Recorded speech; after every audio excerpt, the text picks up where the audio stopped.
హాస్పిటల్‌కి వెళ్ళాలంటే అప్పు చేయాలి. పిల్లల్ని చదివించాలంటే అప్పు చేయాలి. పండగ చేసుకోవాలన్నా అప్పు చేయాల. అప్పు లేకపోతే తిండి దొరకనటువంటి పరిస్థితి మధ్య తరగతి బ్రతుకులదయింది ఆంధ్రప్రదేశ్‌లో. పేదవాడి పరిస్థితి కూడా అదే అవుతుంది. ఎందుకిది అంటే విద్య ఖరీదైపోయింది. వైద్యం ఖరీదైపోయింది. నిరంతరం వ్యవహారాలన్నీ ఖరీదైపోయినాయి. ఈ ఖరీదైన వ్యవహారాల మధ్యన మళ్ళీ దానికి తోడు ఇగో క్లాషెస్. పక్కింటి ఆవిడ అట్టుంది, ఆ చీర కట్టింది కాబట్టి నేను ఈ చీర కట్టాను.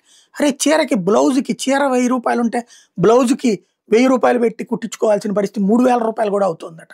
ఏంటిది? అంటే చుట్టూ ఉన్న దాన్ని చూసుకొని ముంత వలకబోసుకుంటున్నటువంటి మబ్బుల్లో నీళ్లు చూసుకొని ముంత వలకబోసుకుంటున్నటువంటి పరిస్థితుల్లో ప్రతి ఒక్కడు సచ్చినట్టు భార్యా పిల్లల్ని సంతృప్తి పరచాలంటే అప్పు చేసి తీరాల్సిందే.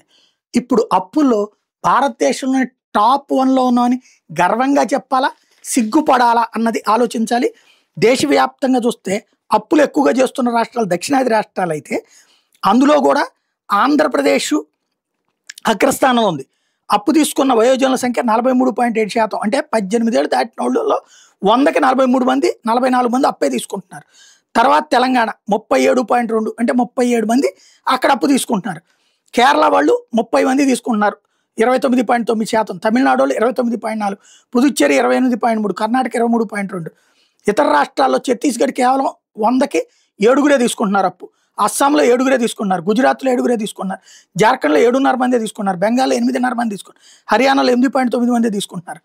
అంటే అప్పు లేనిదే బ్రతకలేని పరిస్థితి మనకే. దీనికి ఆత్మవిమర్శ చేసుకోవాలి. అప్పు తీసుకోవడం గొప్పగా లేకపోతే అప్పు తప్పు లేదనే ఫీలింగ్కి వచ్చేస్తున్నాం. అప్పు తీసుకుంటే అప్పు తీరేదాకా నానా సంకలు నాకాల్సి వస్తుంది. ఇది జాగ్రత్తగా ఆలోచించాల్సిన సందర్భం ఇది.